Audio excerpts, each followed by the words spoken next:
So I paid myself $3,000 a month for an entire year, and all my W-2 money, I just put it in savings. I'm like, "Well, let me just try this for a year. I'm Mhm. just gonna live off of the money from real estate."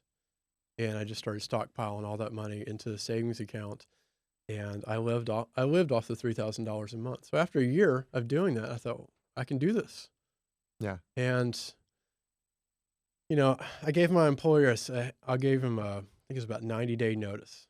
They've been great to me. It's been over a decade I've been working with them. And I didn't wanna burn any bridges either, you know? Mhm. I planned to do, like, some contract work, okay, if you need me to set up some servers or something like that and, travel a little bit. We have actually put together a contract of like, okay, for this X amount of dollar per hour, you can hire me to do some stuff. I said, but I don't want to be full time. Don't hire me back full time.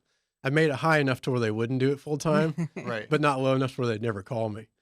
Um, and so after 3 months, we split ways. And I tell you, that's really hard when you walk away from a six-figure job and something that I could have for another 10 years, another 20 years. That stability, healthcare, all that stuff they provided, Mhm. retirement, 401k match, all that stuff. It was really hard to walk away from that. Really hard because growing up, it's like my grandparents and my parents, stability, stability, stability. They came from the ages where you go to college and you work a career for your entire life. Right. Don't turn your back on your employer that's treating you well. So in one way, I'm scared. Like, I'm walking away from six figures, but another way, it was so freeing because the next day, it was up to me. Right. I could do whatever I wanted to do. You're like, "This is me now." Yeah, if I wanna jump on my dirt bike and ride up this mountain for a week, I can do that, Yeah. you know? Or what I did is I bought a dozen more houses. So you basically, I mean, and I, when we talked to Andrew about this, and I know Robin's talked about it, numerous people, like, and you're another perfect example of you built all of what you've done while still having your regular W-2 job.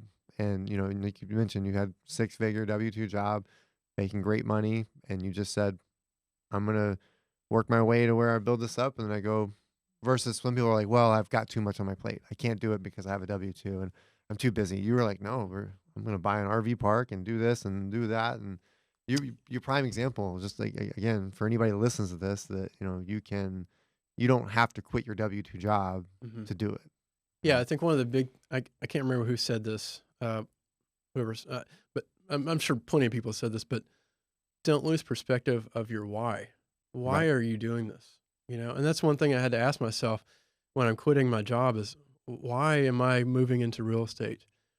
For me, the why was to have more time where I'm not I'm chained to a desk at an IT job. Hmm. But my why was, okay, I want to go take a vacation that's a month long. I want to go up in Colorado in the mountains and man, just, live by the water for a little while. I want to go cycling. I want to go enjoy life.